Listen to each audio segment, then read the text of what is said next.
Hey YouTube, Editing Room Muckluck here with a quick explanation of what you're about to watch. Another content creator by the name of InfiniteRetro asked me if I'd be willing to do an interview slash podcast of sorts where we talk about Guild Wars 2. I said sure, it sounds fun. He runs a YouTube channel that he calls The Rotational. I will have a link to his content in the description down below if you would like to see this interview from his perspective or see his content. What you're about to watch is the interview from my perspective.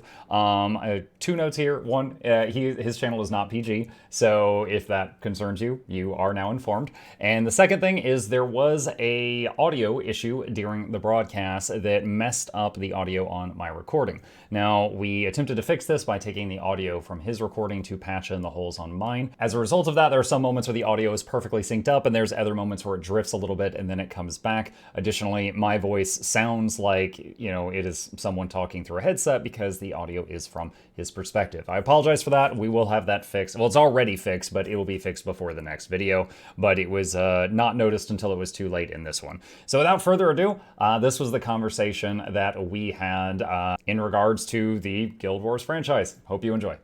All right, there we go. One. So say something sexy. Something sexy. There we go. How you going, everyone? Welcome to The Rotational.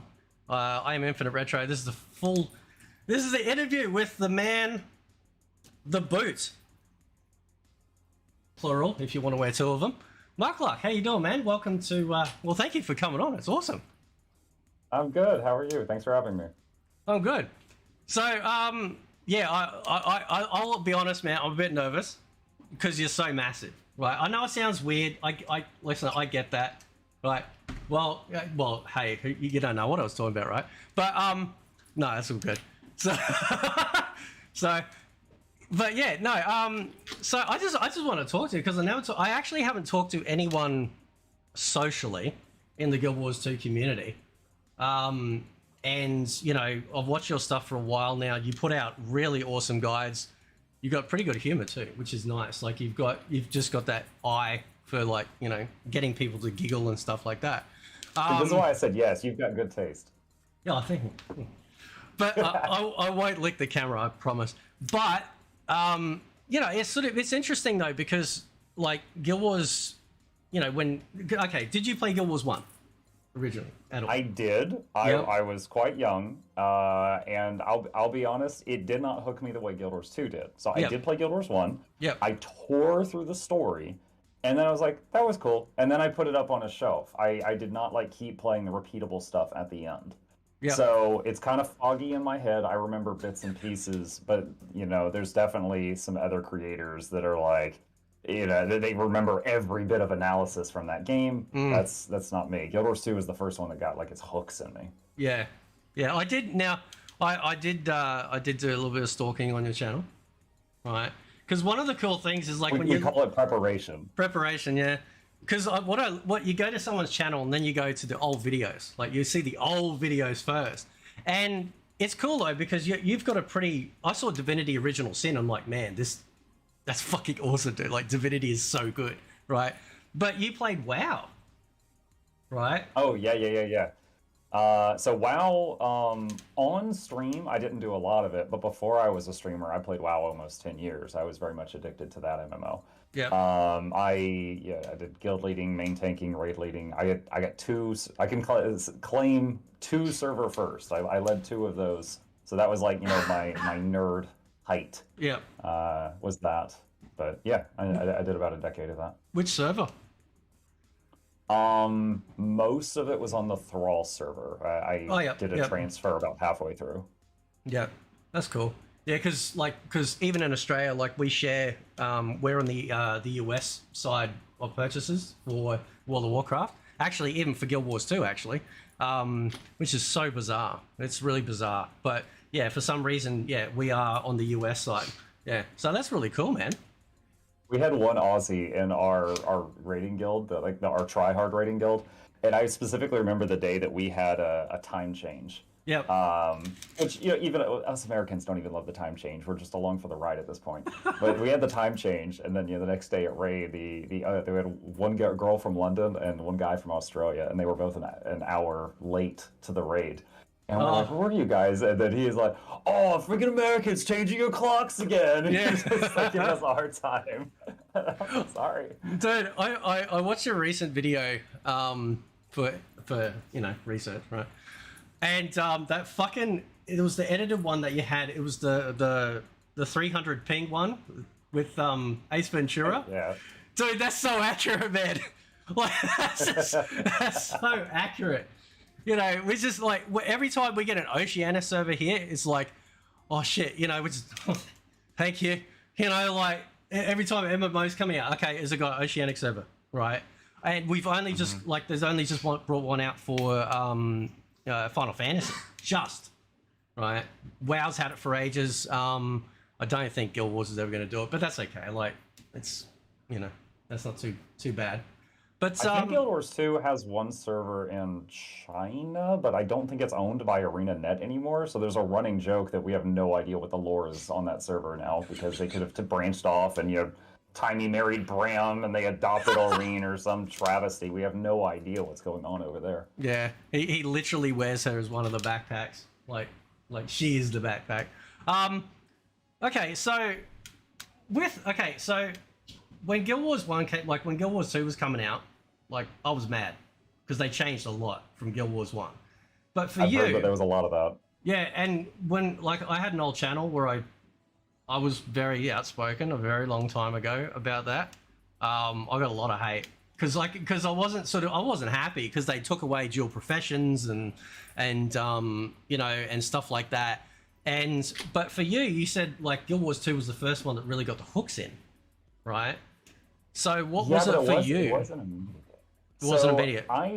My wife and I got Guild Wars 2 right when it came out. We made characters together. We played up to max level together. Yep. And I'll be honest, at that time, I got bored. I was, you know, max level. I was sitting in ore, which, you know, lots of undead running around there. And yeah, this was right when the game came out. It was like a month in. So what? There was not much to do. And, you know, I'm critiquing the game right at launch at this point. There was not a lot to do. I got bored, and I went off to some other game. So my account is 9 years old, but I've not been playing actively for 9 years. Yeah. And then 6 years later, so about 3 years ago, math, I had a friend message me, and they showed me a video of a Necro running around in the game, and he had like 100 minions. And I was like, oh my god, it's like Diablo 2. I was like, I want to play that again. Nice. And plot twist, that video was about a bug. Literally the video that got me back into this game was a glitch. You couldn't even do that anymore. But I got back into the game, and not because of that glitch, but just because of all the stuff that had changed in, in 6 years. Yeah. I couldn't even put my finger on what it was, but I was hooked. Yeah. And then I just started, doing streaming, and then it all just kind of came together, and now I do this. So what's your main? What do your main is? Lately, engineer. I'm a lot of people know me as a ranger player because I did like the first year of videos they were all ranger. Yeah. But lately I've been playing a lot of NG. Yeah. Yeah. The mechs. I mean mechs. Like, oh yeah, I'm looking forward to mech. For fuck's sake, mechs, dude. Like in the beta, I'm just spawning the mech, going, I got a mech. Look at this fucking. It's like blowing the shit out of everything. It's like this is the coolest thing. You know, and I think as someone who enjoys pet classes, the Mechanist controls feels like what I was trying to force the Ranger to be for 3 years. Yeah. It's a little clunky. There's a few quirks in it. Like right now, the mech doesn't work underwater, which is really dumb having a whole profession not work underwater. True, yeah. But that was during the beta. I'm hoping it's better when it comes to live. But yeah, the Mechanist felt like what I had dreamed of the Ranger being when I used to play Ranger. So yeah, no, I just, one of the things that like separates Guild Wars 2, at least for me, compared to other MMOs, and I enjoy a lot of other MMOs, that's fine, but it's fun. You know, like if you feel like, to me, do I feel like a badass, right? When I'm running around as whatever profession, do I feel like a badass? And that, absolutely, I think it ticks the box for me. Like a lot of other games, you stand there, you're just firing stuff off, and they're not overly spectacular, but man, you can look cool as shit in Guild Wars 2. You can look really... Fashion Wars, we're already there. And that's the thing. And it's so strange because in Guild Wars 1, you know, they went back to Guild Wars 1 years after they stopped development, and they fixed the Dervish, and they fixed the Elementalist with like the exhaustion mechanic, and then they reworked the entire Dervish mechanic because it just, for some reason, wasn't working. And someone at ArenaNet just must have got a bug up their ass and like, nah, got to fix it. So it feels like, and I could be wrong, but you would absolutely know about this more than me, but it feels like there's more of a finger on the pulse for Guild Wars 2 players with ArenaNet compared to other MMOs in their community. Is that kind of true, you think? Like, do you think there's a better conversation or better listening skills between, you know, the two? Now, I've really been active within the games community for about 3 years, so I can't speak much about before that. Yep. In the past 3 years, there was a window of time where it kind of felt like we were neglected. Like we would, you know, report, you know, like, this is broken, and then, you know, nothing. Yeah. That totally did happen for a time. Yeah, I remember if I'm really going to throw them a bone here, I think ArenaNet has a much smaller staff than like Blizzard or the Final Fantasy 14 team, stuff like that. Yeah. But then there was there was the return of some staff members that came back that would like helped to make Path of Fire, and then they came back to the game recently, and since then, and it's been like 6 months to a year since then, they've been very, very active on the forums and stuff like that. Like there was this one thing they did that they didn't have to do, but I really loved it. Super condensed version. Guild Wars 2 is always online. You know, like World of Warcraft goes down for a few hours every Tuesday for maintenance or patch day. Guild Wars 2 never goes down. That's true. It went down for like 12 hours. Like the EU server went down for half a day last year. Yeah. That's it. A half a day in a whole year, but it was unexpected. Just a little while ago, when they had like all these returning members, they released this like 10-page write-up of exactly what happened, how things went wrong, how it was unexpected, what they did to fix it, how they compensated people, an apology, and what they've done to try to prevent that from ever happening again. I love that. Yeah, I love that's that. awesome. My previous normie job was tech support. Yeah. I loved open communication. It's like, even if someone does something wrong, just own it, admit it, tell us what happened, and let's move on. Don't try to sweep it under the rug. I respect that so much. Yeah. Yeah, it just, I think I remember, like you were mentioning, like that period where there was sort of like not much going on, but that was the restructuring time, wasn't it?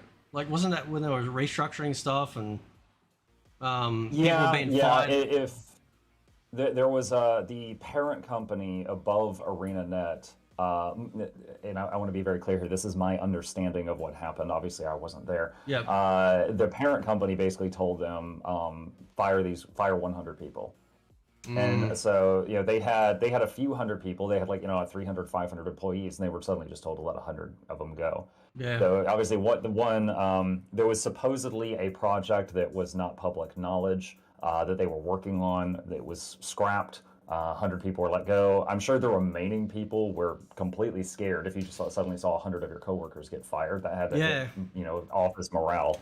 And then at that point, Guild Wars 2, like ArenaNet and Guild Wars 2, it was kind of all eggs in one basket, which I would say is scary for them as a company, probably good for us as players, because that meant they were all in on Guild Wars 2 and all their attention was on that game. Yep. So. Yeah, no, it's...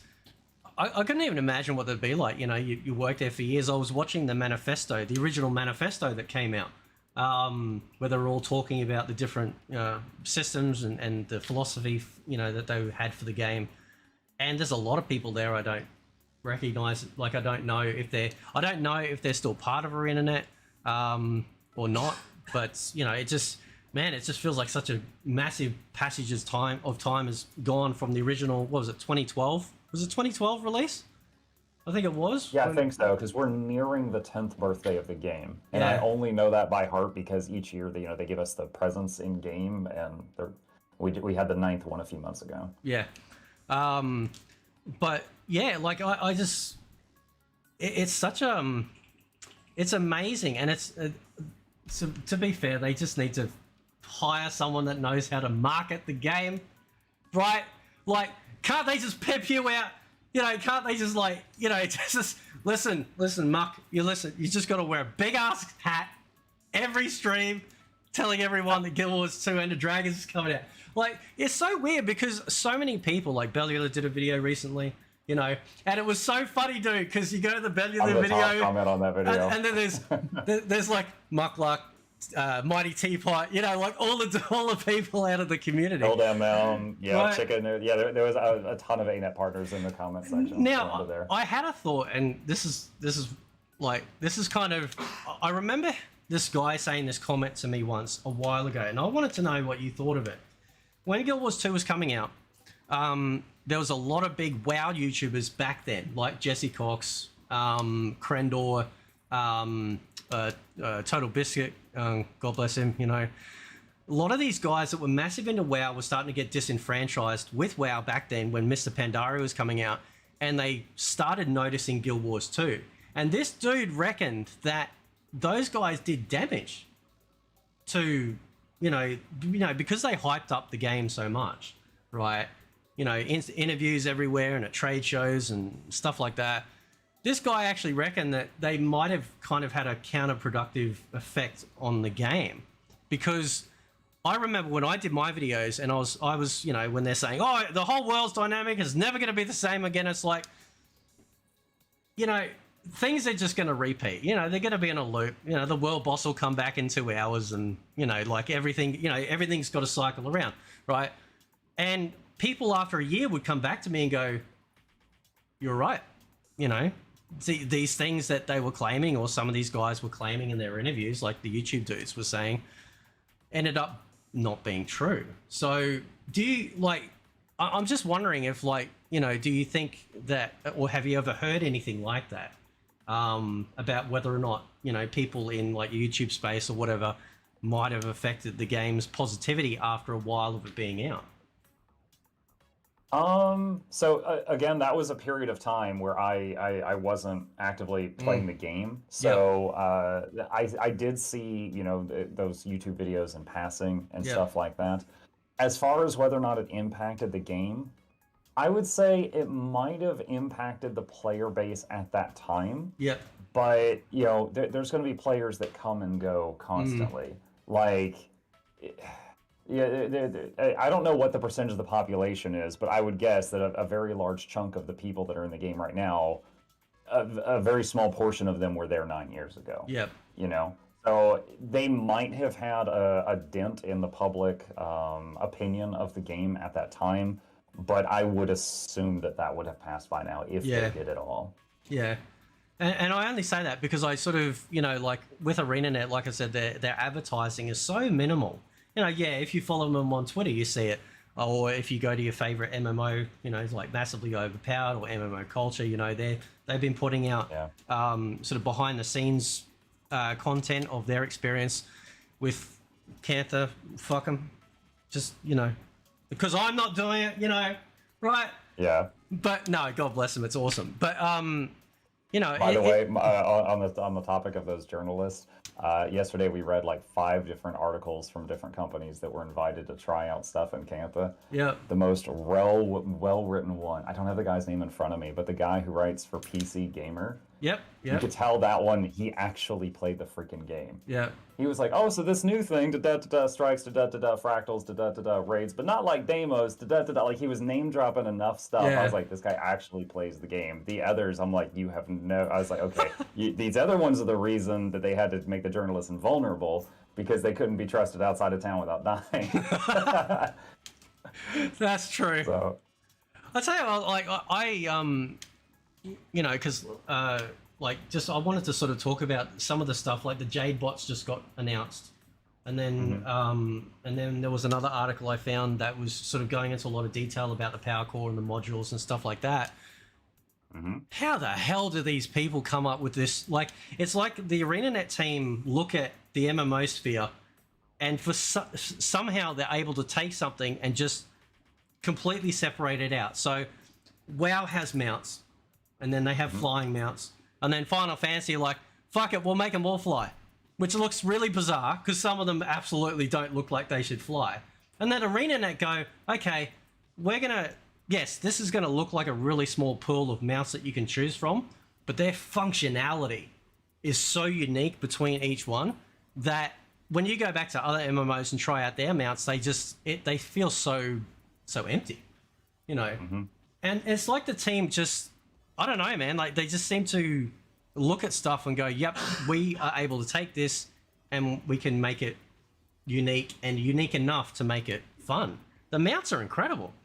The weight, the movement, the inertia, like. In my opinion, they're one of the biggest selling points. I've got two videos that I'm known for. They're I think the first and third most viewed videos on my entire channel, which is why I play Guild Wars 2, explaining the appeal. Yeah. And you know, the whole point of those videos is just to get more people into the game. And of course, you know, I have to be honest here, I have my referral link in the description of the video, so I get some love if they use it. And one of the things that I have in both of those videos is a rundown of every single mount, because I agree with you. I think that they are a major selling point for the game. When they made the skimmer, when they brought in the mastery to make the skimmer go underwater, dude, I was so happy. I instantly jumped straight in the game and I just leveled that thing like a fucking crack addict. You know, and then because I'm thinking it just makes so much sense. Like this thing should be able to, you know, go underwater, and for some reason originally they didn't do it. And again, like with the siege turtle, like, because when I say briefly streamed on Twitch months and months ago, right? I'm like, okay, what has ArenaNet not done yet with a mount? And the only thing that was left was essentially an APC, right? You know, or you know, a carrier of sorts to take more than one person. And I got it right. I'm taking that win, man. It's the only thing I got right that I'm called out on. But again, the siege turtle's amazing. Like, it was so good. You obviously tried the beta with the turtle.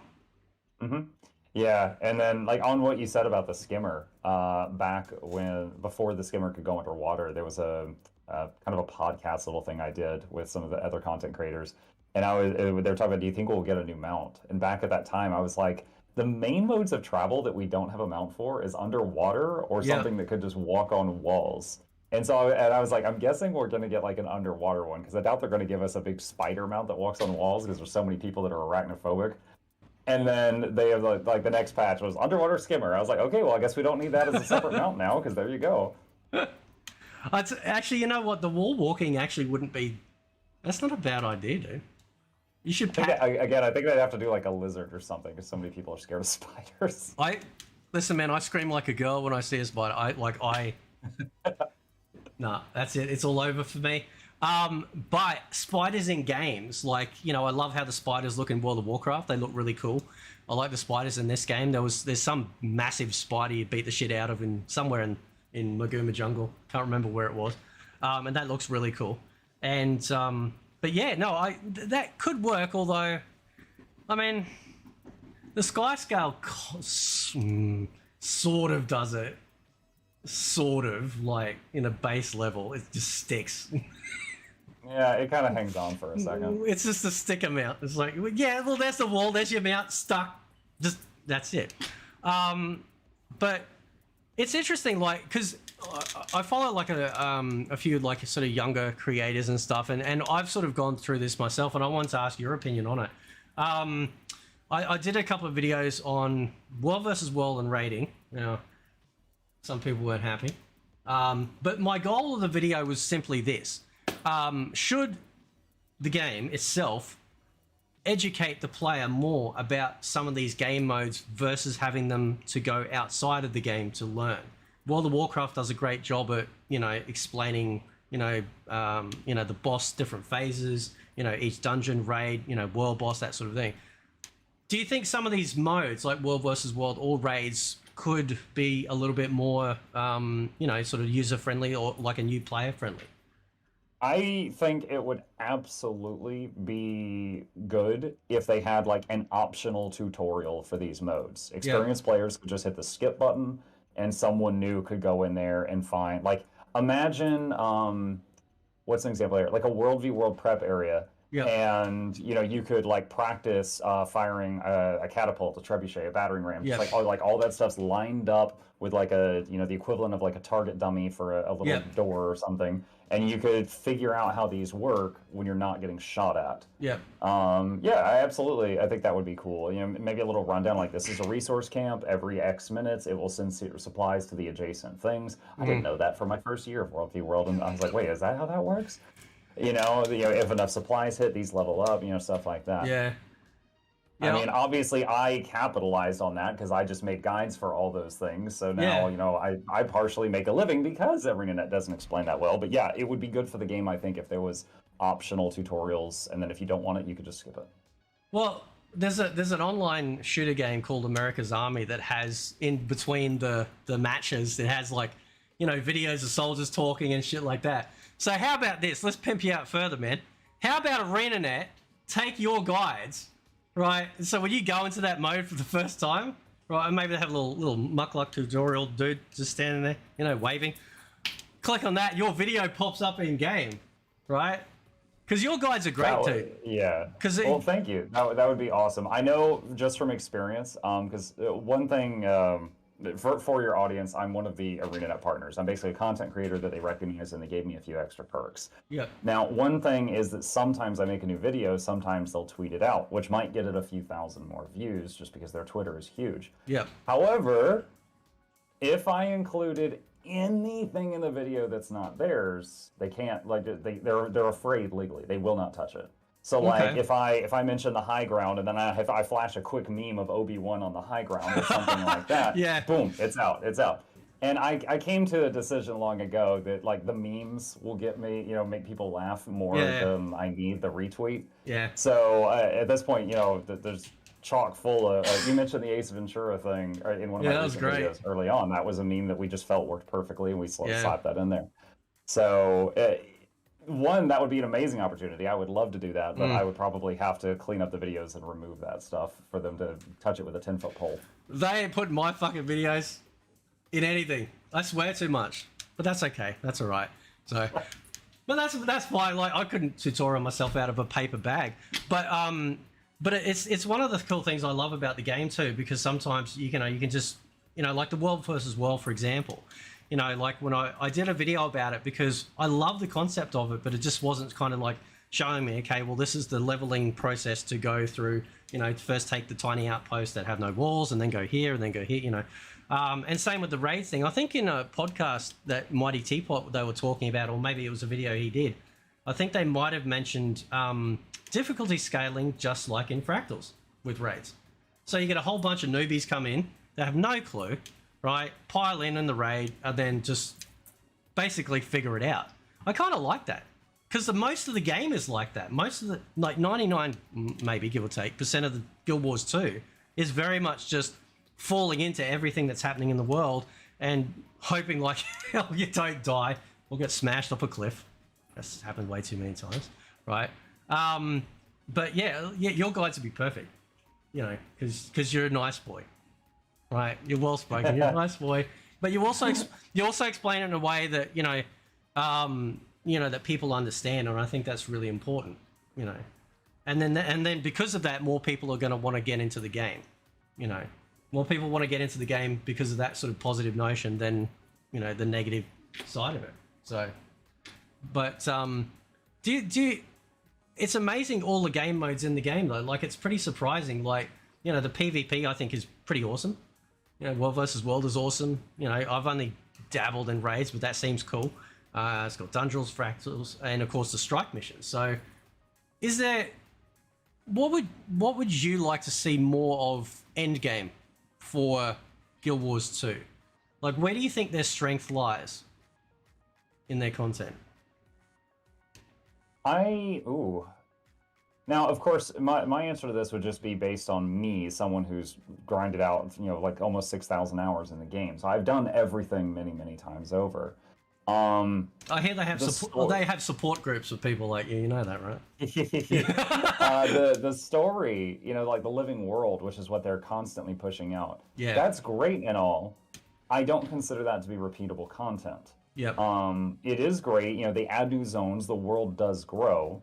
If I could dream upon a dream, they would have another team that's working on the other stuff. And what I mean by that is PvP is repeatable. World v World is repeatable. Fractals and raids are repeatable. Those are stuff that is designed to. Some of it gives you rewards every time you do it, or every day, or once a week in the case of raids. Raids. Currently, there's 7 raid wings.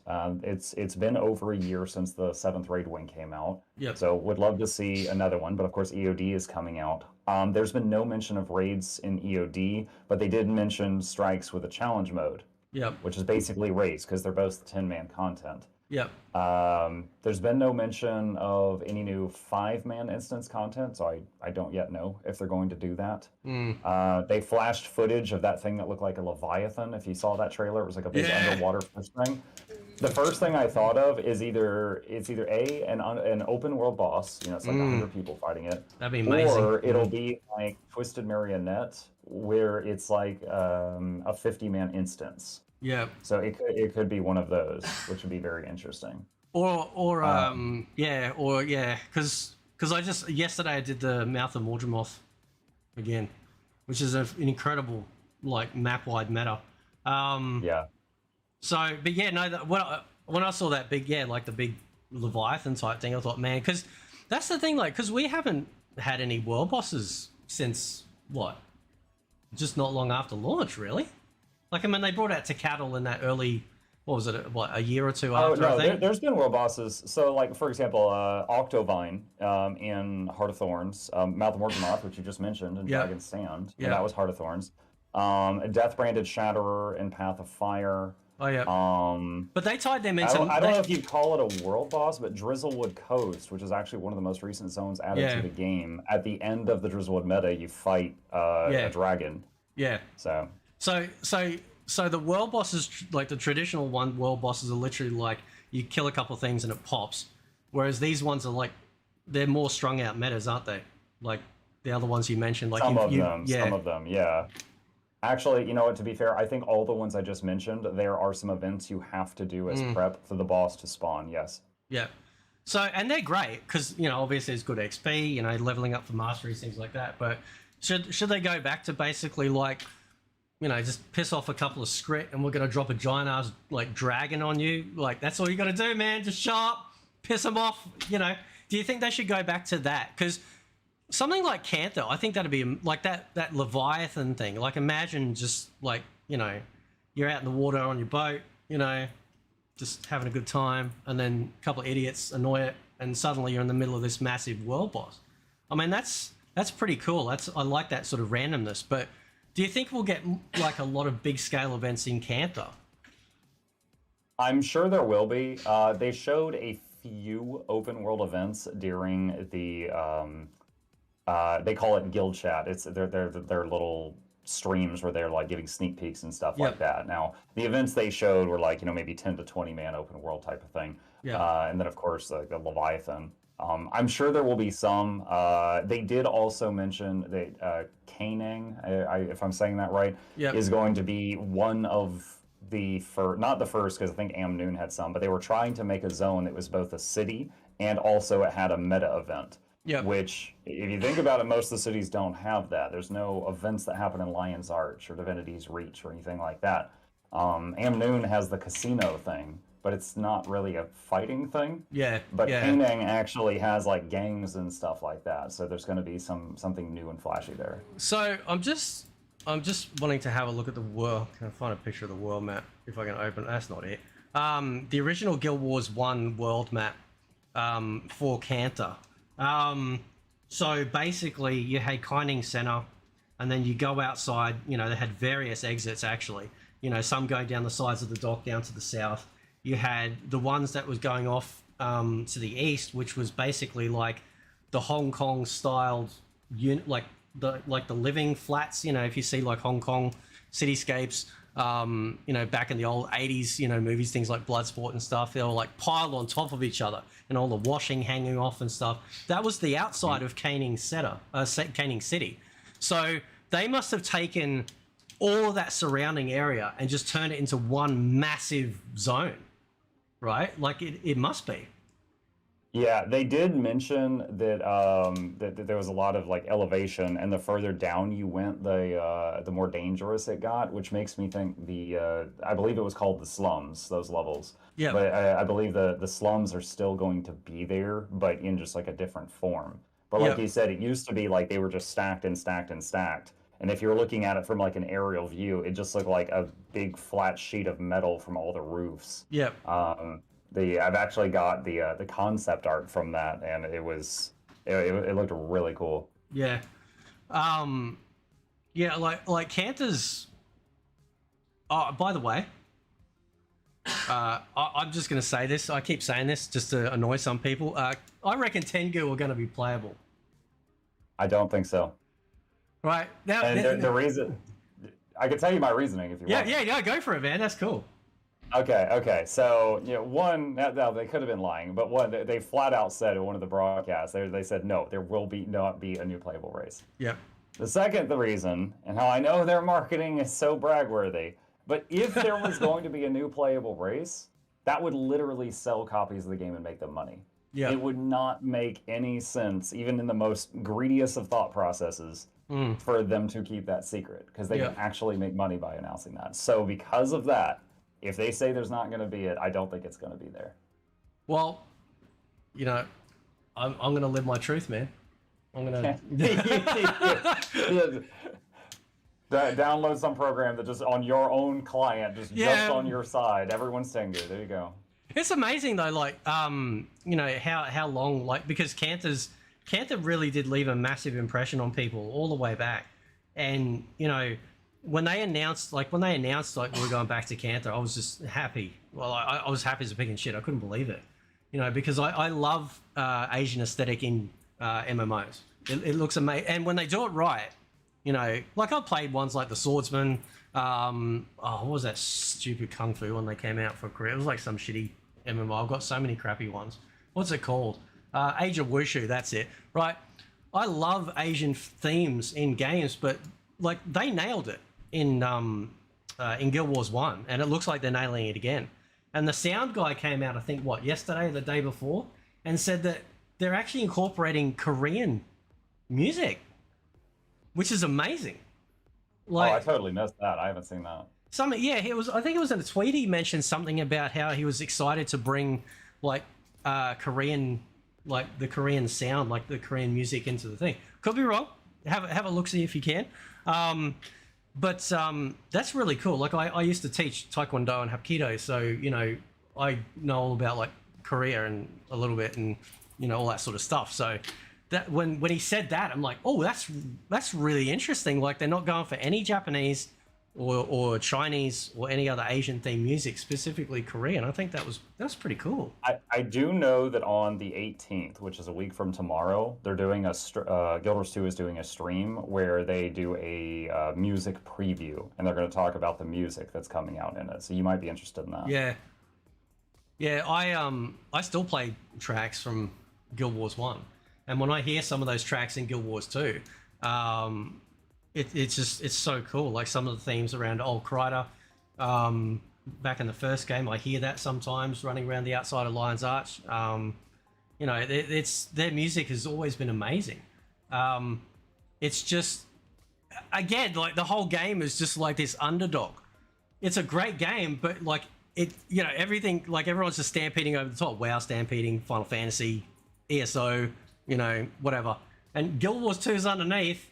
They're like, they got all the muscle, they got all the content, but everyone just kind of, they just don't. It's so weird. Like it's marketing.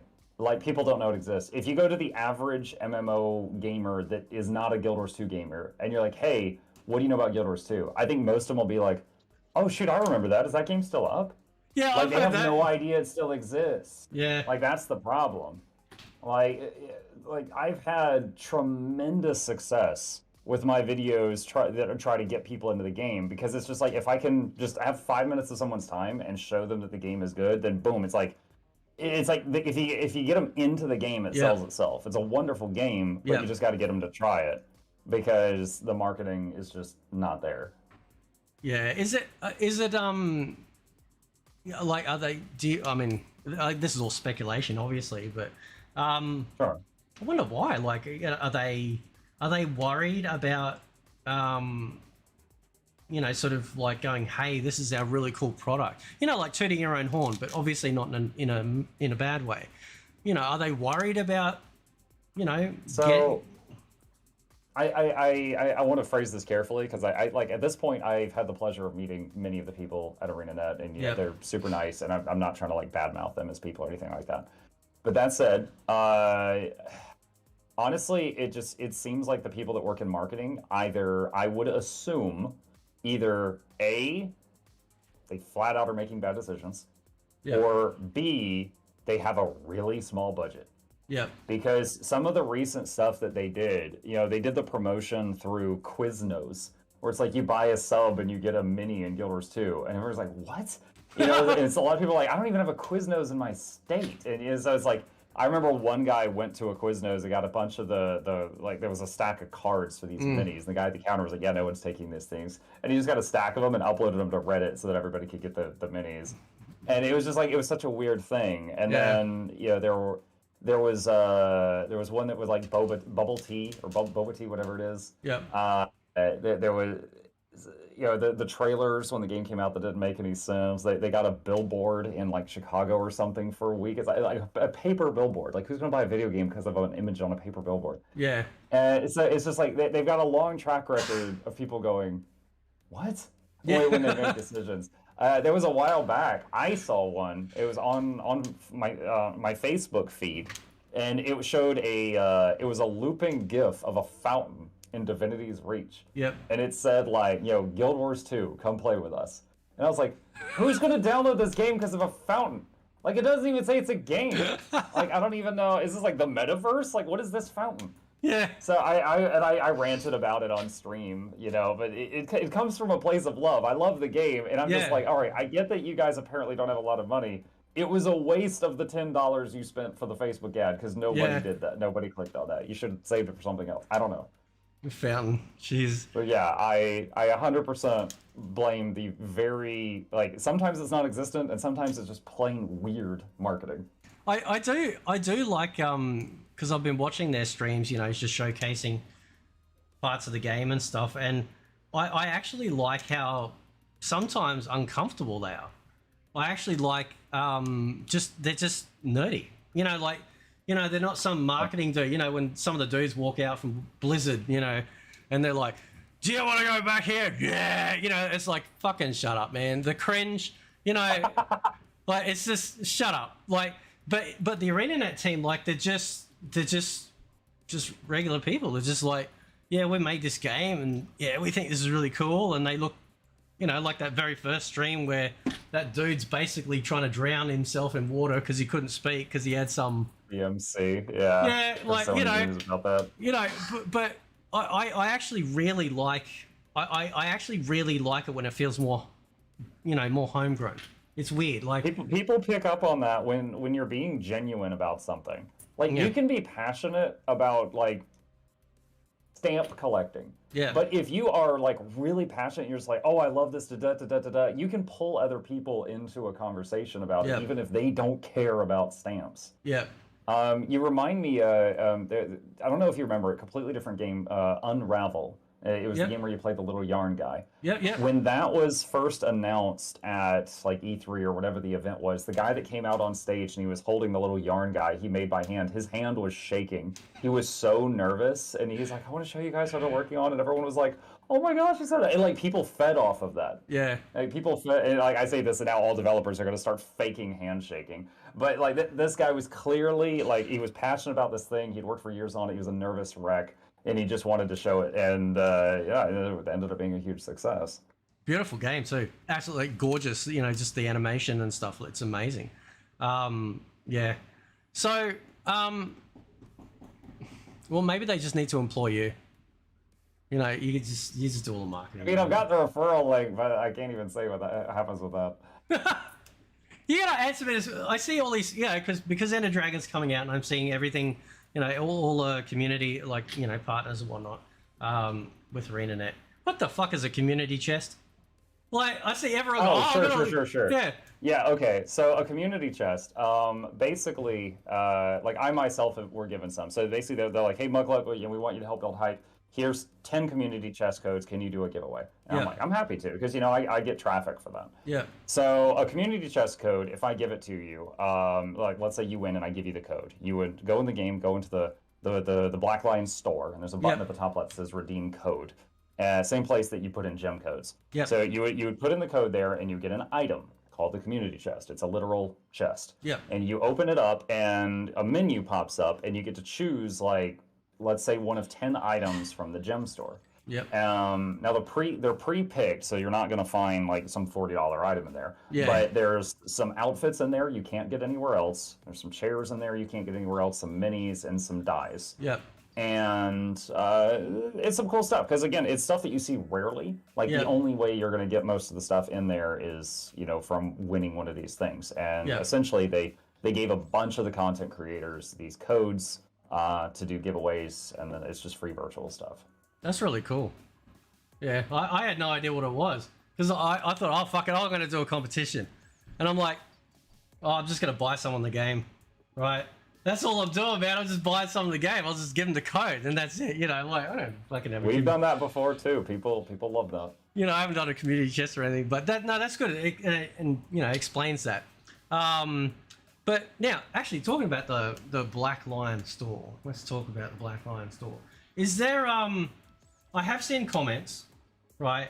And I just want to sort of like ask your take on it, where I'm pretty happy actually price-wise with most of the stuff.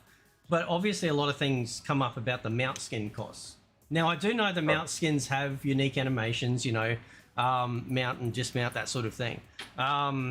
Do you think they are a little bit too much, or do you think they'd sell more if they pulled them down a little bit? Or so I don't, but the reasoning for that is because you can play Guild Wars 2 for free all the way to max level. Yeah. There's no monthly subscription either. You can farm in game to buy all the Living World stuff. Literally, the only thing you would have to spend money on if you chose to get everything was the expansions. Yeah. That's it. Which are frequently, like every 3 months or so, and I know this because I always plug it, they have a period of time where they're 50% off. Yeah. Like Path of Fire and Heart of Thorns combined, $15. That's awesome. So, yeah, and you can get those expensive mount skins, you can get them with in-game gold. Yeah. So you got people like me that have played the game and already have everything unlocked, and then whenever one of those skins rolls around, if I really want it, I'll just turn gold to gems and just buy it. Like I don't even spend anything. So really, the gem store is like the only place I think ArenaNet is getting consistent income. Yep.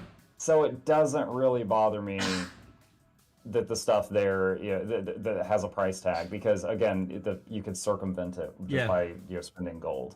Yeah. Now another game I played that does something similar, Path of Exile, which is an ARPG. Their game is 100% free to play. And then there's just lots of cosmetics in the store. Now you can completely ignore that, or you can spend money on it, and that helps support the game dev. Yep. So personally, it doesn't bother me because it doesn't impact the gameplay. If there was something in the store that you could spend money on to gain power, I think that's when the whole system would fall apart. Yeah. But currently, there's not. Yeah, they've been pretty good with that. Yeah, I'm glad that they never waded into that. So okay, now you played WoW before. Now, I have not looked up really any gold farming guides, although I'd probably come to you, right? Because I've got it here. because like I've farmed before in Guild Wars 1. I used to do there was a thing called the 55 monk farm. You could go outside of Beetlebun and you could literally just like farm your ass off, and you can just make so much money. But it takes time. So in comparison to how you could farm up gold in WoW versus, say, the guides that you've done in Guild Wars 2, is Guild Wars 2 a lot more forgiving? And does it feel like you're making enough? Does it feel like, yeah.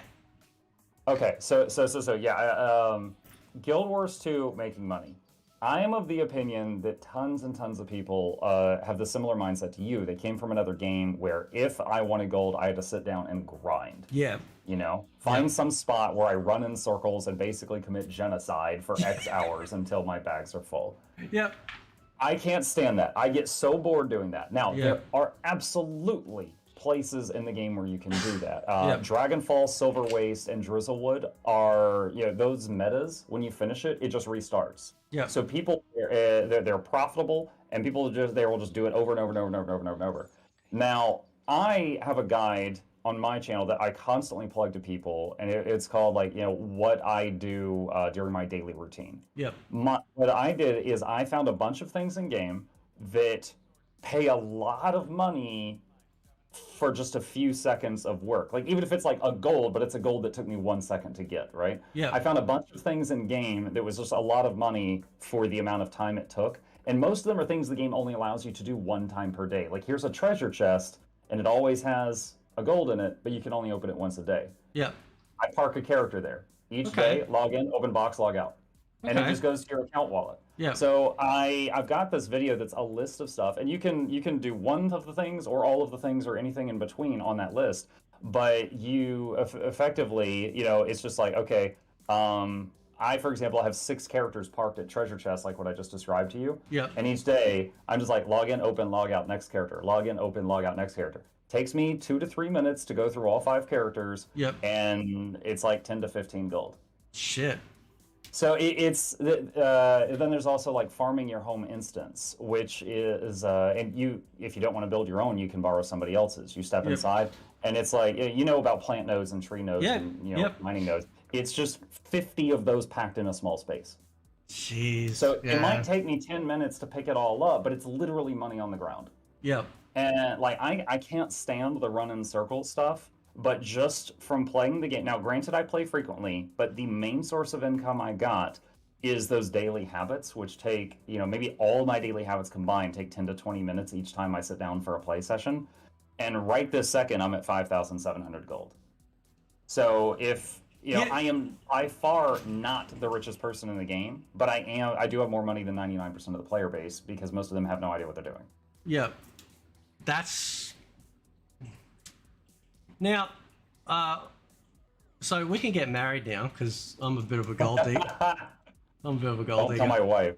No, don't worry about it. You know what I want to do is icing on the cake. I'm gonna link you the video I was talking about. Thank you. Actually, you know what? I was gonna ask you that after, but yeah, no, that's amazing, and that's really good because as you said, like a lot of people, they come from other games, and that mindset is like. I remember when I was trying to look at the idea of grinding up the money to get the Brutosaur, big dinosaur mount in World of Warcraft, because it's a dinosaur, right? It looks fucking cool. And dude, it would have been about 2 straight months, hours every day, jumping between, I think maybe 10 characters, just running through a raid, killing all the trash, and that's it, and like, it's just so mindless. Yeah, and the thing is, I do know some people that like the, go to a place, put on like maybe Netflix or music, and then they just do the run in circles and kill things, and they like that. Yeah. And that's totally fine. I can recommend you some locations for that. But if you don't want that, there are alternatives. Yeah. And a lot of people don't seem to know about that. And I have this conversation almost once per stream. I'm like, let me link you a video. Yeah. Like every day. Yep. Now, speaking of the home instance, because I want to know your thoughts, because as always, everyone wants their own house, right? They want to have their own little house that they can, get in there. And we've seen some of the Final Fantasy houses. You ever seen those? You seen the? I've seen some clips. I'm not an FF14 player, but I have seen some clips. Yeah, right, and it looks like an after party. Anyway, so it looks cool. Now, I was talking to this guy ages ago about the home instances, and it's a shame really because it almost seems like outside of what you mentioned with the farming side of it, they literally have player housing right there. And I want to run this idea by you because you're like the king of this Guild Wars 2 thing. Like you are like huge on YouTube, so you've done this enough. I want to know what you think. For example, let's go with the Divinity Reach one, right? Because Sure. people go, it's a nice area and whatnot. Imagine that's the home instance, but everyone's in there, so all players can come in. Other home instances allow. I think the Char one is essentially an open forum. I think you can have multiple players come into that space. Yeah, Is that so correct? when you zone into a home instance, everyone in your party, which is a maximum of 5 people total, so you plus four, Yep. will get a pop-up saying, "Do you wish to join them?" Yep. And they can hit yes, and then they can also farm all of your nodes, and Yep. you lose nothing. Yep. It's just that they get to farm a copy of the loot. Yep. But yeah, I do that every day during the streams. I'm like, all right, first come, first serve, first 4 people here, and there's always people, Yeah. wanting to go in because it's a lot of money. Yep. So, did you play WoW when Warlords of Draenor came out? Did you, or did you dabble in that? Yep. Yeah. All right. So you remember like your own little, what do they call it? The garrison? The garrison, right? So where you could pick the plots of stuff that you want to build there. So imagine if you look at the top of like your home instance for Divinity's Reach, right? You could literally choose like one of different locations for your home, right? Change it so that it's an open area. People just zone in, they can run around, that sort of thing. Maybe alternate it so that way they just can't farm all your shit, because that would obviously be a thing. But then you could literally run up to your house, but to you visually on your screen, like it changes to, maybe you've decorated the front door, put a different front door in there, and then you zone into that house, right? Whereas somebody else that's in that area, when they look at that place, even though it's the same plot, it's their house. It looks different. Right. So it sounds like you're describing the phasing technology where players would enter a different phase. Yeah. I don't know how technologically difficult that would be to implement. I love the idea.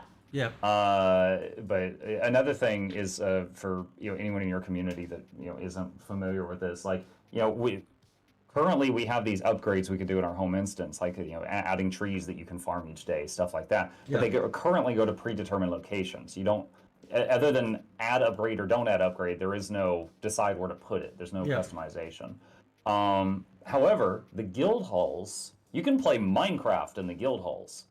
In the guild halls, I've seen people take blocks and just make entirely new buildings out of them, stuff like that. Yeah. If you've never seen the roller beetle races, like people will make racetracks that go around the guild halls in the sky, or if you fall, you just splat.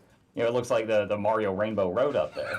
So it's like they've got the technology, and I've said this in previous videos. What I would love for them to take the tech that they used on the guild halls that they've already got, and implement that in the home instance, and then you would have what most would call true player housing, and people could customize, decorate whatever. I would love to see that. Yeah, because the Norn home instance, that's open. It's just literally just another area, right?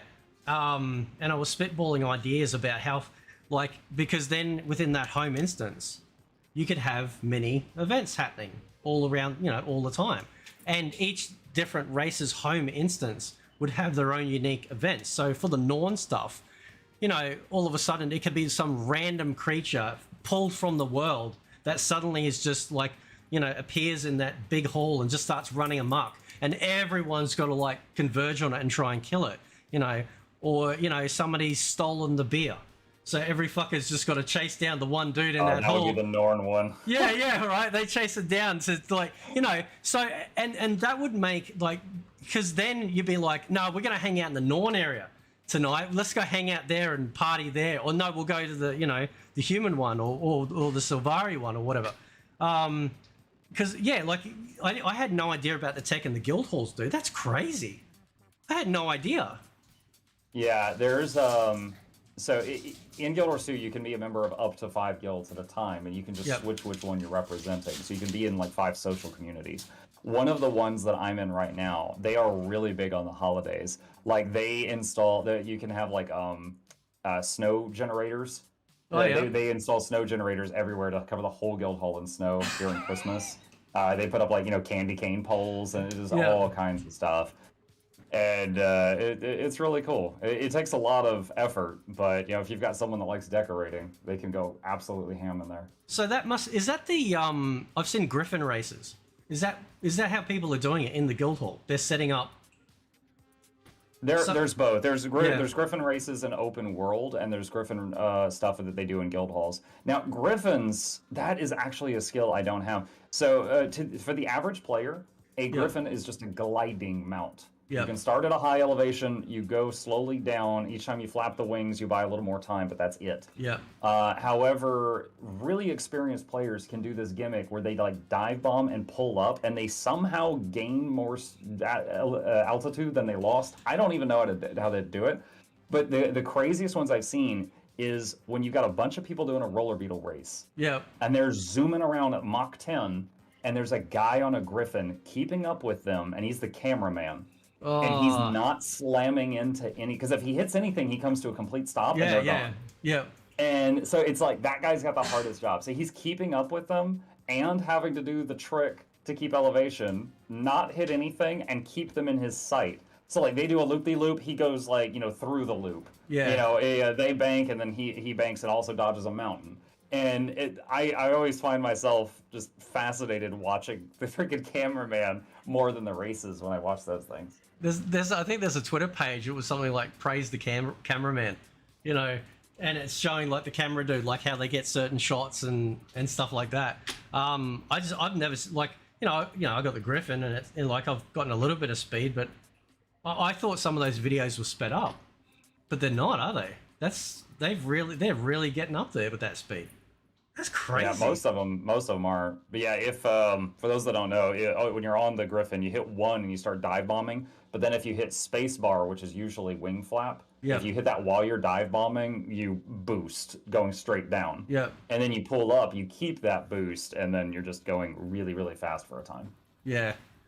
Do you think? I think somebody might have asked in the chat. Do you think there might be any additional secret mounts? I'm not really sure if there will be, but do you think there might be? Because the sky scale was huge.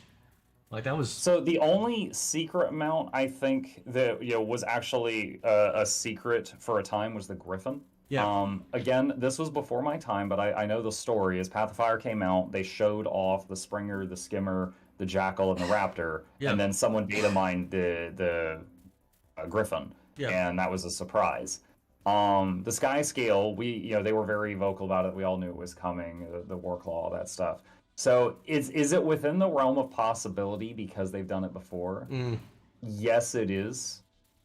But it feels like they've used like so many ideas with the turtle. I don't know that there's anything left for an additional mount, so I'm certainly not expecting it. Yeah. Just because the turtle's got so much already. The turtle, its forward speed is almost but not quite a Raptor. Its jumping elevation is almost but not quite a Springer. It can go underwater, not quite like a Skimmer. It's also got the power of gun, and it's got a passenger. So it's like it's a little of everything. I'm not sure what another mount would be. Yeah.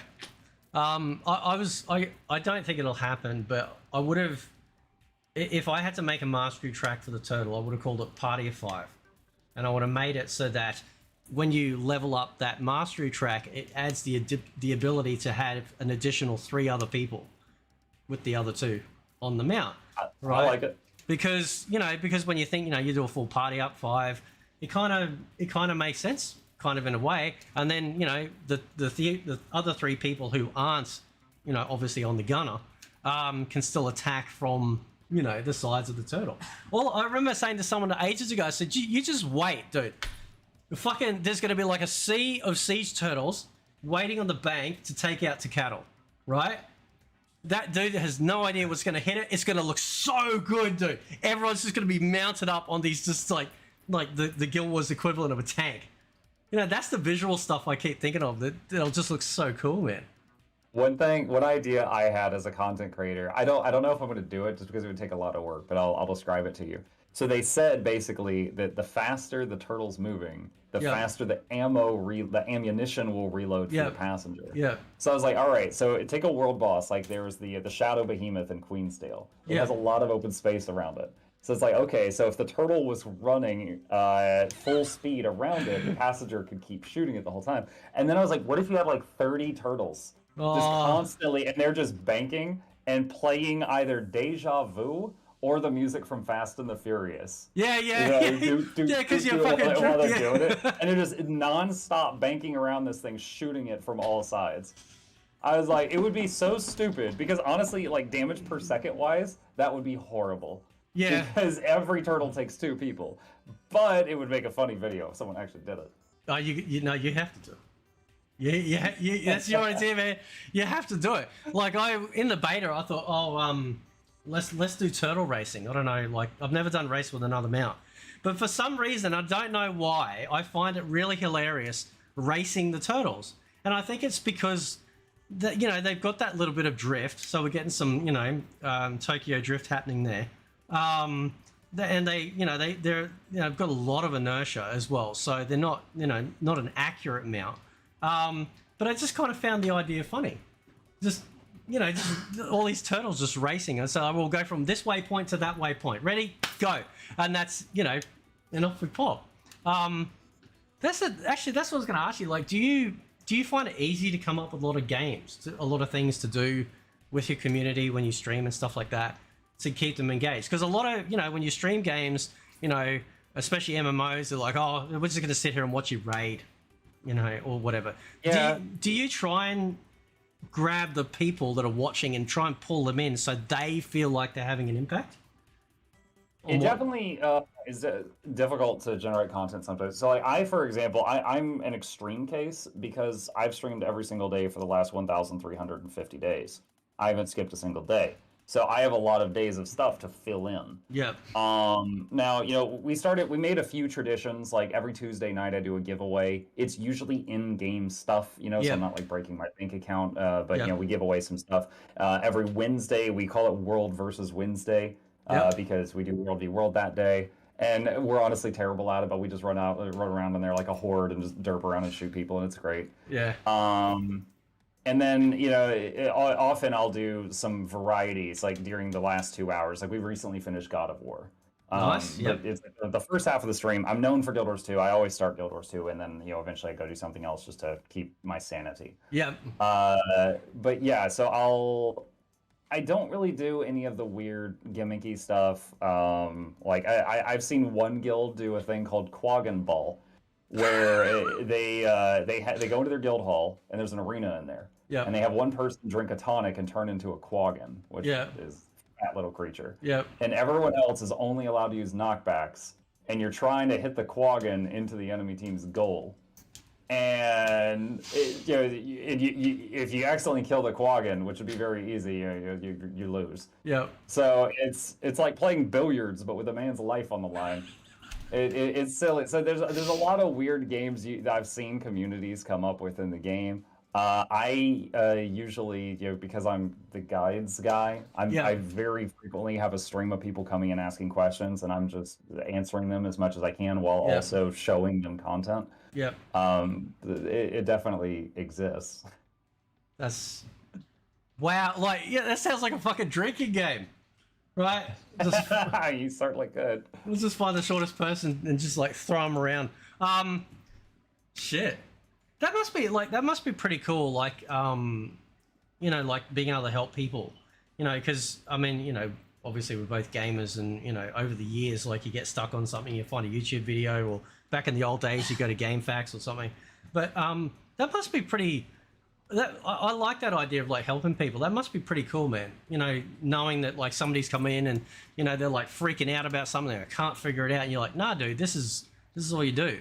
You know, and because you've got that approachable manner, you know, that can really set people at ease. I think that's pretty cool. But do you find that satisfying? That very much so. I honestly, there's some days if I sit down and just think about it almost too much, it's stunning. Like I can figure out how to do something in a game, spend hours, because it does take hours, making a what I think is a nice video on how to do it. Yep. And just throw it up there. And then months later, I go back and it's just like 30,000 people saw this. Now, I don't know that every single one of them needed it, because YouTube can be weird sometimes. Yep. But that is staggering. Like, if I think about it, like in my entire history of my family line, I think more people have heard my voice than any other person in my whole family tree. Like, that's insane. It's like, you know, the more I put thought into this stuff, it's wild. Like, it's stunning. It's cool. It's nice to know that I'm helping people. And of course, for me, because I got to earn a living, I try to do content that is evergreen. And for anyone who doesn't know what that means, it's basically something where it doesn't become irrelevant in like a short amount of time. So guides are great at that. So is music videos or very adult videos. Those are all evergreen. People will keep coming back. Yep. Yeah. That's now the really important question is, does your wife let you help her? Right? Does she take your Guild Wars 2 advice? You know, like, honey. So like I mentioned that she played with me back when the game launched up until we got bored. Yep. She did not come back with me when I came back a few years ago. So she doesn't currently play. I will say she hated jumping puzzles. She was god awful at them, and I hope she doesn't watch this interview. But she would we'd be side by side. Yep. Start the jumping puzzle. By the time I finished it, she's fallen off 5 times and cussing up a storm. And then I have to go over and do the jumping puzzle on her computer while also, calming her down and diffusing the situation that is Lady Luck at the same time. So I got very good at the jumping puzzle because I had to do them all twice. there's a it's weird. There's like a sexy appeal watching, the one you love, lose their shit. You know what I mean? Like, it's just sitting there going, it's like... That doesn't mean I want to be trapped in close proximity to no, it. it's like 99% of the time, you're so loving and charming, but damn, woman, you're crazy. That's so cool, man. It's like the reason why I'm imagining your wife just losing her mind, flipping it out. So you're like, yeah, that's hot. And then she just throws a mug at your head or something. Yeah. Yeah. But that's cool. So so she's got no. So have you? Obviously, she knows about Cantha. Can you lure her back? Probably not. She when we played the game at launch, we were very there was no content that was out, no build guides or anything like that. We were derping around. Yep. I was an engineer using all turrets, which were actually pretty good back then. They were busted at launch. She was, those racial skills that are really bad? Yeah. She was a mesmer, and I found out literally years later that she was using all the human racial skills. Like, no mesmer skills. We got to level 80. We got to max level. I think she unintentionally did some kind of challenge. We got to max level, and she was using all the human racials, like, prayer to Dwayna, prayer to Bobby, whatever they were called. The Iron Man challenge, Guild Wars style. Yeah, the only mesmer part about her was, the weapon. Wow. That's it. Shit, and you're still married, right? That's just kidding. Yes, happily married. It's like, listen here, dear. This is not part of the prenup, right? That's crazy, but it is cool. No, I didn't even realize. So I recently, I was like, hey, you still got your old account, right? She's like, yeah. I was like, would you help me figure out your old password? And then I can log into it once a day for the login rewards, because you get Mystic Coins and stuff like that. Yeah. So that's all I wanted to do with it. And then once a month, I mail myself the money that her account made from logging in. And then when I logged in, I got on her character, and I was like, what is this abomination? And she's like, what are you talking about? I'm like, what is prayer? Is this all you use the whole time? I was just blown away. 6 years later, I was like, is this why we were dying all the time?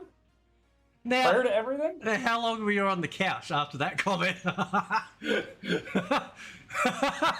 That's funny, man. I love that. That's so cool.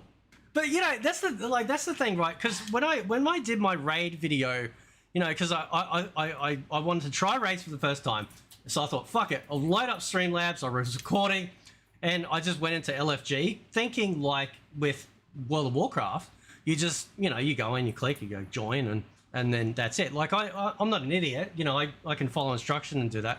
And then I got kicked 3 times. I wasn't angry. I just thought it was funny. I'm thinking, okay. And I did a video about it. Everyone's like, you didn't get online. You didn't read the fucking Bible. You didn't do this. You didn't do that. I'm like, whoa. Dude, what? So they're not all of them. I want to be very clear, not all of them. But there is a percentage of the raid and the PvPers and the raiders. There is a subgroup of them that are like gatekeepers. Yeah. And that they're like, you need to do these 27 things before you even look at me. Yeah. And if you don't do those, you have offended their religion and way of life. and that's what you did. And that was actually the inspiration. One of the video series that I did, I was most proud of, is called Get to the Point. And there's basically Get to the Point boss name. And it took me a year, but there's 25 raid bosses in the game. I made a Get to the Point video for every one of them. Yep. This was like, he does a red circle, get out of it. He does a red slice, step to the side. He does blah, blah, blah, and it just, I don't tell you all the details you need to know. I just tell you enough that you can kill the boss, and it's over in like 60 seconds. Yeah. That's really good. And it's so interesting too, because like, I sort of, like I said, I wasn't angry or upset. It was just sort of weird because most MMOs in general have that sort of functionality now, and you can simply just, jump in, even at derp level and just, you kind of can learn on the fly. And if you've got experience in the genre, you're going to know, don't stand in the fire, don't do this, don't do that. And I'm running around like the first boss, because 99% of the game is literally like fucking moving, right? Like, because you're an action hero. So in the raid, I'm like, yeah, man, attack, dodge roll, attack, dodge roll. And then people are going, you fucking, what are you doing? Stand the fuck still, you clown. And I'm just like. So really quickly, you know what boons are, right? They're like buffs. Yeah. Okay, so if you have quickness, alacrity, 25 stacks of might, fury, which increases your critical strike chance, protection, which makes you tougher to kill, regen. If you've got every boon in the game, you will probably be 2 to 3 times stronger than you normally are. Yep. Now, to get those boons, you need to all be clumped up together. Yeah. Because you got one guy pumping out one of them, you got another guy pumping out another one of those. You need to, you got some people in there that are batteries for those boons, and you got to all be group hugging together. So if you move, you usually move as a group, unless like one guy gets turned into a bomb or something. So does that now? And I could be wrong. Like, you feel free to correct me, but that seems so anti the rest of the game. To a degree, would I? Maybe? I would say it's more accurate to say that the entire leveling process in the open world is completely different from every other game mode.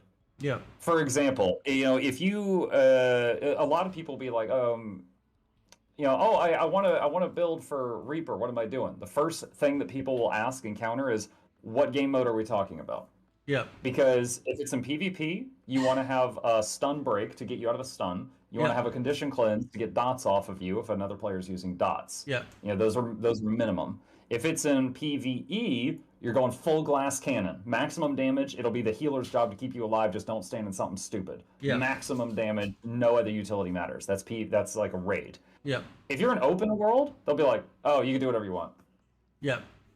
Like open world, it's like, you want to sacrifice damage for survivability? Sure. That's fine. You want to play glass cannon? Yeah, as long as you're good enough to dodge everything. Yeah, that's fine too. Yeah. Like literally anything works as long as you can, you got the skill for it. Yeah. In open world. Yeah. Now, I was watching something recently with Mighty Teapot on Twitter was poking Elementalist mains or something. Do you know what he's talking about? Was it something to do with the catalyst? Or something. It was like he was saying, like I think it was like if you say something about elementals, they come out and go, you're full of shit, and then they turn around and say it's bad. I don't know, it was something. But yeah, it's like, see, I just, when I play, or whoever I play, like whatnot, with other people, I kind of look. I'm just like a redneck.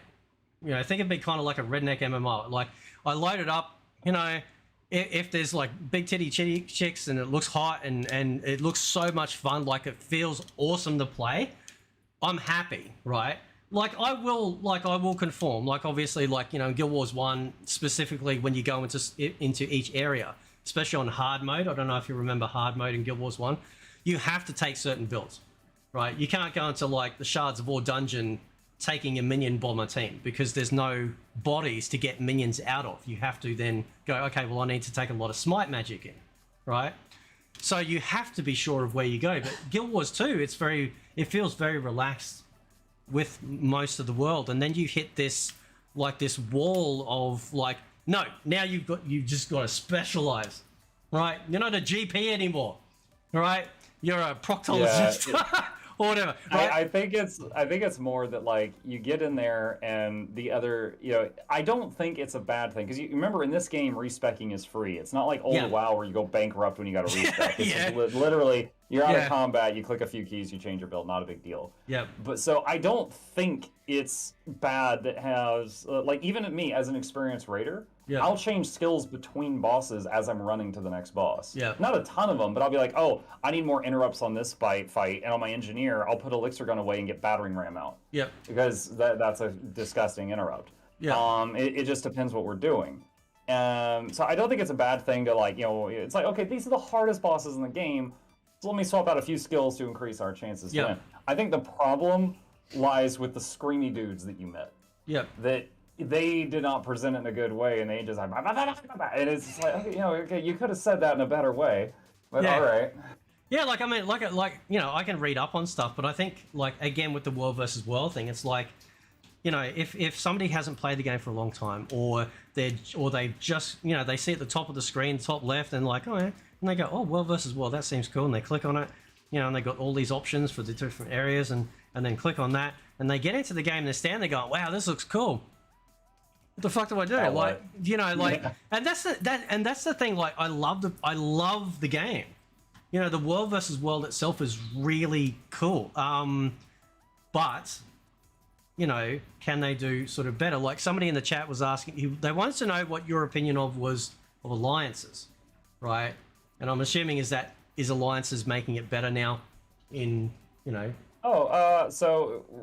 Okay, so alliances is essentially a system that they're trying to do to change World v World. Right this second, World v World, there's the EU servers and the NA servers. They cannot play together. They can mail, they can shop, but they can't play together. Yep. Now, let's just say we're talking just about NA just because that's where I live. There's a bunch of different servers. I'm on one called Gates of Madness. Now, if I go into World v World, I'm fighting against the other servers. It is literally server versus server versus server within your region. Yep. Now, that means that if a friend of yours gets into the game and they are on a different server, you cannot World v World together. You can do every other game mode in the game together, just not that one. Yep. So what they're trying to do with alliances is make it guild versus guild. Yep. So people that if they join your guild, then after the next weekly reset, you can go into World v World and you'd be put on the same team. Yeah. And so if there's like, the one guild that's really fat, they'll find a couple of small ones to fill in, and then those people will be a team, et cetera, et cetera, et cetera. Yep. But right this second, like there's one server, I know very little about this, but I know it's like an RP server. It's mostly people that RP. They are terrible in World v World. So they get absolutely demolished every time they go in there. Which, if you're on that server and you like to RP, but you also like to run around and kick butt, well, you're kind of out of luck. Yeah. So I think it's a good system. I think it's taken them, they get a lot of flack for taking too long to implement it. Yep. Because they first talked about doing it like 3 years ago, and then it kind of went radio silent for 3 years. Then they were like, oh yeah, we're going to do that now. But the past couple months, they've done 2 or 3 beta tests for it, so it's very clearly it's moved up a lot in their priority. Do you think, so when you drop into World versus World, do you think they should make it so that there's a way to instantly join other groups? Like, I know there's the LFG tab, but do you think there's a way that they could have something pop up on screen? That, because when you look at the world map, you can't see every single player. Because there's I think the more you understand about World v World, the more that would be kind of weird. So you've got your big blobs, and they very much value the more people, the better. However, they usually want people on like Discord or something. You don't have to talk, but you need to be able to hear. Because sometimes if you don't hear dodge left now, you're dead. Yeah. Because there'll be another blob rounding the corner, and they're all firing their cannons in the same microsecond. It's like, okay, 50 people just shot at the spot where I was standing. Yeah. So that's that. And then you've got my favorite way of playing because it's a little less stressful, and it's called the Havoc Squad. And it'll be like maybe 10 people, and they're running around, and they're not going for those big castles, but they're capturing every small camp and resource camp and tower that they can. and they're ruining supply lines and things like that. Yeah. And then if they see the blob, they run because they can't handle the blob. Yeah. And then the last are the roamers, which you could think of that like snipers or spies or assassins. Those are the people that are very confident in their ability to 1v1 or get away, and they'll run around and pick people off. So not everyone goes into World v World wanting to join a big group. Yeah. Okay. It's just like the way the meta is right now, it's kind of those things. Yep. Yep. Speaking of the professions, are you happy, worried about the state of the new elite specs? Like, how's your feeling? Yeah. I'm excited. That's the number one thing I'm most looking forward to with EOD. Like, to like, this may sound weird because I'm a Guild Wars 2 content creator, but you know, fishing? Okay. Skiffs? I mean, I got a skimmer, but all right, sure, yeah, that's fine. Yeah. Turtle? I mean, I think the turtle, it looks kind of fun, but I think it's going to be kind of a gimmick. It's not better at any one thing than any of the other mounts. If I want to go forward in a straight line, I'm going to get on a roller beetle. If I want to fly, I'm going to get on a flying mount. The turtle is slower in the water than the skimmer. It's going to be for messing around, basically. Yeah. You know, I'll do that deja vu video, then that's it. But the new elite specs, that will actually change groups in every single game mode of the game, potentially. Yep. So that has me excited. I love customization. Like, if you show me one of those video games like Path of Exile where it's got a talent tree that blots out the sun where my wife goes running away screaming, I'm like, yes! Like, I love that stuff. More customization, the better. So that's, and I already told you I'm excited for Mechanist, but yeah, all the different possible builds I could do has me very excited. Yeah. Now, when it first comes out, is there going to be some problems? Absolutely. Some of the stuff will be overpowered and some of it will be underpowered. I hope that they monitor that and within a few weeks that they make some tweaks. You know, it'll be brand new stuff. I'm expecting that, but I'm excited. I was so surprised they didn't go with like with a ritualist, with the like at least a necro. I thought it would have been absolutely perfect considering, you know, they raised the dead, but then going to Cantha, they're now raising simply just the spirits. I was so surprised they didn't lean into the ritualist, like, at all. Yeah, you're not the only one. A lot of us were surprised by that, and it may have been because if you think about it, when you get a new elite spec, you get a new heal skill, a new elite skill, and 4 new utility buttons. One thing that I thought was maybe ritualist, as we remember it, can't be dumbed down into 6 keys. Yeah, because that's what it would have been. So one thing I talked about with my community, I was like, you know, I wonder if maybe they'll be like, okay, you know, that each of the classes rediscovered a portion of the ritualist arts, and then we'll each get a slice of the ritualist or something. But I was also surprised that we didn't see any sign of it. Yeah, because like I main as a necro, and I mean Reaper's so much fun, just because it looks cool as well. And now I'm a fucking chemist, right?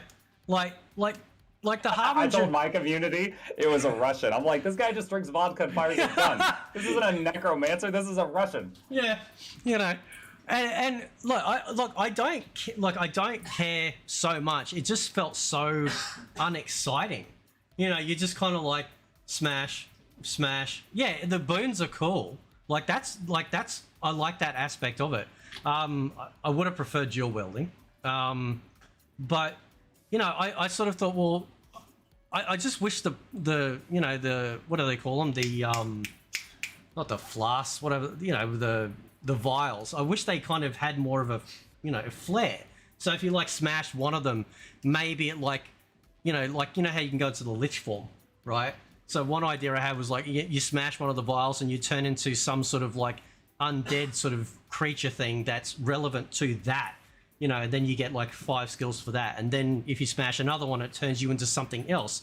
Very much like the It sounds like rather than elixir, because so essentially Necro's got elixirs from Engineer. It sounds like what you're describing is more similar to kits, which is like when an Engineer equips a kit and then their whole bar changes. Yeah. Yeah, I think that, because you can go into Shroud mode, and the Shroud mode skills are actually pretty good. But I kind of feel like, you know, half of it's really awesome and the other half is kind of like, you know, dragging. And the Blade Spawn I was a little bit worried about. I love the concept of the Blade Spawn. I love the Gunblade stuff, but it still felt a bit, a little bit too like you get punished too much. Like, because when you're actually using the blade itself, you know, you can't move. But if you move slightly, it completely breaks it. Or if they hit you, it completely breaks it. You know. So with the Bladesworn, in PvE, that's the easiest place to use the charge up. You know, you've got maybe a teammate is tanking the boss, you're not getting focused, you charge up, big boom. Like honestly, if that is the scenario, that is the easiest way to get stupid high damage per second, because it's like nothing, 500,000 damage. You know, so you could have some guy with arthritis in that scenario could play Bladesworn and do huge numbers, and you'd be fine. Yeah. On the flip side, in PvP, it is impossible to charge that up because everybody's moving. But during the beta, I did run into a couple of Bladesworn that actually kicked me all over the place, and I was surprised. And the way they did it, they never used the charge up. They were using the new Bladesword weapon, the Gunblade. Yeah. The 3 button, they point it and it fires a bullet that cripples you. Yep. And between that and the insane mobility that warriors already have, I couldn't get away from them. And anytime they charged up Dragon Trigger, which is the thing where they sheath and they pose and they start to charge, they would do Dragon Trigger, and the Dragon Trigger has 3 things. One is a blast, one is the huge hit to right in front of you, and one is a dash in a line. You stun everything you pass through and do a huge hit to them. They would almost double tap it. So they'd be like, boom. And then they would just do the dash in a line, stun our entire team, do almost no damage because they didn't charge it. But it was just an additional movement skill and a huge crowd control on everyone in front of them. And they were just double tapping it every time it came up. And they were giving us a lot of problems. Now, I don't know how that would work at the top 1% of PvP, but everywhere else, absolutely looked valid the way that they were playing it. Yeah, it'll be interesting, like, you know, once we get all of this stuff into the real world, you know, and they start seeing all the feedback and, you know, seeing the player data and whether or not things are, like, you know, working together. That's sort of like going back to the original, like in the beginning of the video, about how, you know, it seems like they're really in touch with, you know, noticing stuff. Is that because, like, the metrics that they get from the game are really telling them, or is it simply just forum feedback that they get? Like, you know, because they really seem to both of those, and also I think it's just that they actually play the game. Yeah, it's like I myself, like for example, you've mentioned Mighty Teapot a few times. I have huge respect for him. He plays all 9 classes and all specs for all those classes. Like mechanically, he is way above where I'm at. Like I'm good at I feel like one of my strengths is taking a fight that might take someone else 10 minutes to explain and condensing it to 2. That's something I can do. But he's like, he can watch someone else being like, oh, he just did Mace 2 into Mace 4 into the number 7 utility into Sword 3, and I'm like, he did what now? Like, I didn't pick up on any of that. I'm like, yeah, he did the spinny thing. Yeah. I'm just tired hearing that. I'm just like, what? Yeah. Just like, you know, I'll just roll my fingers across the keyboard. Like CMC, who was the guy with the water meme that you mentioned. Yeah. When you listen to him, it's pretty obvious he played all of these classes before he got up on stage and was telling us about how they work mechanically. Yeah. Because he will be giving real examples. He'll be talking about boon up time and stuff. That's like, okay, he actually plays the game a lot. Well, have we ever seen him and Mighty Teapot in the same room together? I'm just saying. So Mighty Teapot. You're asking if they're the same person. He has done. Mighty Teapot has a podcast called Tea Time. He has had CMC on there many times. Yeah, that's really cool. Like I love the fact that people can go into that depth with the game. I think that's pretty cool. And it's like, it just blows my mind how, I don't know. I sound so dumb. You know, when people just start going into this massive encyclopedia of everything about it, it's like, how the fuck are you retaining that dude? I'm just happy when the dude goes down and I've killed it. Like, you know what I mean? Like, but like, these dudes are like crunching numbers in real time. You know, they're sitting there going, that was, you know, like, I don't know, man. I don't know how people do it, but people do that in WoW. You know, so it's basically with any community, there's going to be a portion of them that find fun and enjoyment from just squeezing the absolute biggest number out of something that they possibly can. And you know what the rest of us do? We copy what that guy did. And that's totally fine. I've been there too. Yeah, it's like, oh, that's really cool. Let me just run it. Let's just write that down. Like when I switched from Ranger to Engineer, first thing I did is I found a build that already was tried and true. Copied it, played it until I understood why every trait was chosen before I started trying to be creative with anything. Yeah. Because things become meta because they're good. There's nothing wrong with trying to discover a new thing and be like, well known for it, but you can't just discount the old stuff. There's a reason it was well used. Yeah.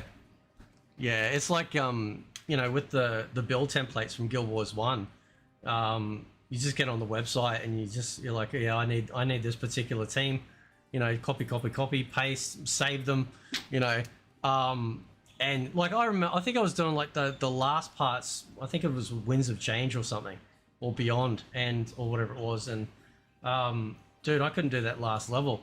I had to, because there's a Facebook group for Guild Wars 1 players called Guild Wars A New Hope, and they got like 4,000, 5,000 players. It's amazing.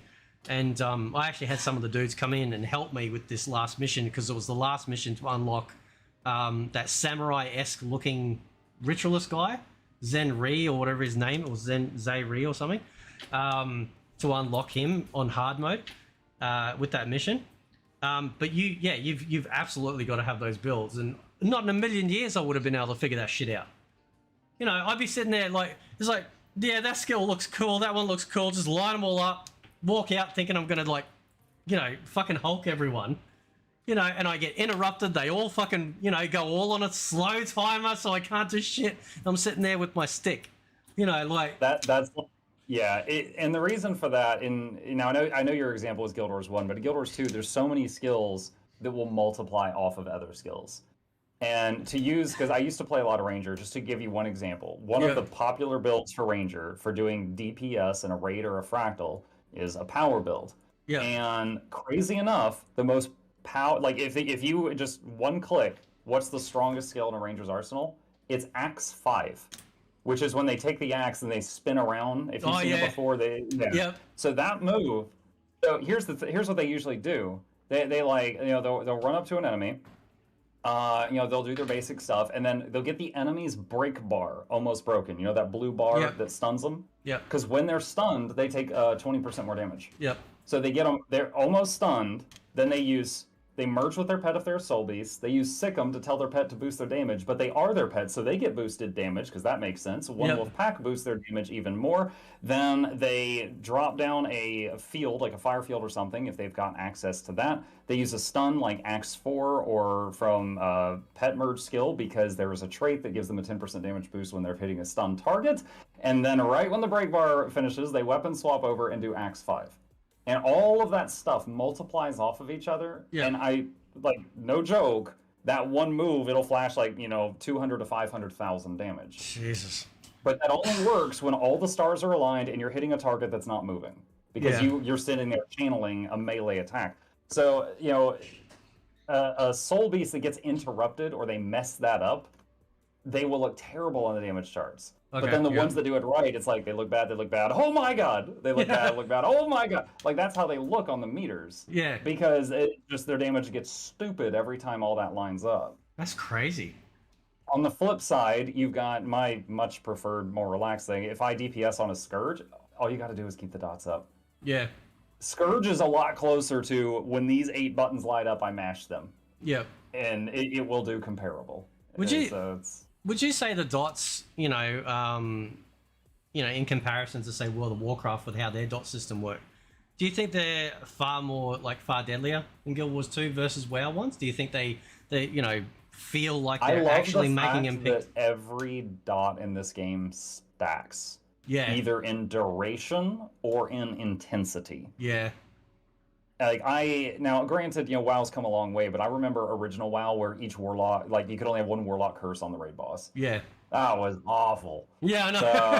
So, this was such a breath of fresh air when I first came into it. I was like, oh my gosh, I don't have to hold back. I could just mash all the dot keys. Yeah.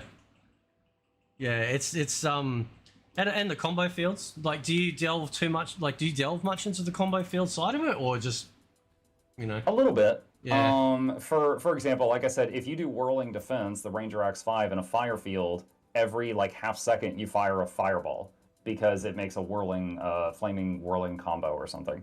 Yeah. One thing I use in PvP a lot is if there's a smoke field, whether I made it with sneak gyro or if a thief left one behind, I can turn and shoot it with a blast ability and it stealths me and anyone around me. Yeah. So just that little bit of knowledge that even if you're a class that can't go invisible, if you see one of those, you can, stealth. Like that saved my life multiple times in a PvP scenario where it's like I just suddenly vanish, the other guy loses track of me, and I just walk away and heal up. Yeah. Like, that little bit of knowledge is so helpful. In PvE, with again the Scrapper example, Blast Gyro does a fire field while it's doing its mechanic. While the fire field is there, if you do blast finishers in it, every blast finisher gives your whole team 2 might. Yep. So if you've got like 3 blast finishers, or if your team are using blast finishers without even realizing it, all of a sudden, you might have 25 might, which is the cap on the whole team in a second. Yep. So yeah, it's absolutely helpful. Some of it is really like, oh, I just healed myself for 500 to that combo, wee. But some of it is really good. Now, not to sound like a Karen here, but does the game teach you the interconnectivity between those abilities? Right, Oh, absolutely not. Yeah. So, no. I've got a video on combo fields. And the thing is like on the tooltip for abilities, they all say, well, any of them that are applicable, it says combo field or combo finisher. Yeah. That's it. I don't think anywhere else in the game does it mention it. Yeah. And so I've got a video on that, and again, lots of people in the comment section are like, "What? I played this game so long, I had no idea those were there." And I was like, "Yeah, the hidden combo system." Yeah. That's crazy though. But like, and that's the thing, like, so for example, because the Harbinger's boons go like, to surrounding players, yes? Mm-hmm. So that's going to be fun. I think part of them are surrounding, and part of it's where you throw the vial. Yeah. Because there was the first beta, and then they changed stuff before the second beta. Yeah. In the second beta, they did something with like where you throw the vials. So you can move to the side and throw it on your teammates, and one thing happens, or you can stay in it, throw straight down, and it hits you as well, and a different thing happens. Yeah. And the thing is I'm sure that a lot of those classes that we played in the betas will be tweaked even more before launch. So we'll see. For example, with Mechanist, there was a combo that someone discovered where you could get permanent alacrity. Infinite. Now, it took a lot of, like, you had to take 3 specific specializations, take these specific traits, and use a rune. But then you could just literally stand there and have infinite alacrity. I'm sure they didn't intend that. It would not surprise me at all if they break it. Now, no one with infinite alacrity was running around like one-shotting raid bosses. It wasn't that kind of overpowered. Yeah. But it certainly wasn't intended. Yeah. Yeah. That's crazy. So okay, so I just want to ask you, like, with the actual Cantha area, because we've seen a couple of areas so far, but and I've just a small FYI, I've just got a few more minutes. No, that's all right. That's okay. Do you like the PvE open world? Do you love the actual world of Tyria, like when you're running around and playing it? Yeah. So, sometimes, like, when I just run around and just like do world bosses, I actually really like those, because as a content creator, I could just grab like 49 people from chat and we can go do world bosses. Like, it's a way to get them involved as well. Yeah. So we've seen only a couple of small areas of Cantha, but there's got to be so much more. There has to be, considering, like, when I look at the old world map versus the pieces that they've shown so far. Do you think there'll be a lot more? Do you think we might go a lot underground? So I think during the broadcast, they showed us Kanang, Echovald, and the Jade Sea's shoreline. Yep. So if those were all 3 different zones, I mean, Path of Fire, at least, I think had like 5 zones at launch. Heart of Thorns had 4, but they had a lot lot of depth. Like, there was different elevations, and it was the PTSD flaring up. I'm having like flashbacks right now with Tangled Depths. But I would be surprised if there was only 3 zones.